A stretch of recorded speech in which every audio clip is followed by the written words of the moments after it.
Assalamualaikum. Welcome to Dreams and Roses. Hi guys, today we will be making popcorn.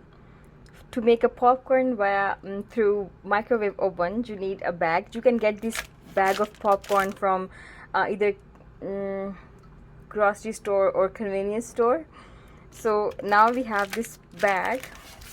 Put this bag this way on its back into the microwave oven for 2.5 minutes and turn it on. So this is almost done. Let me check. How you're gonna know it is done is when you see popping sound. There is a distance between popping sound. So let me hold my baby, and my husband is gonna teach.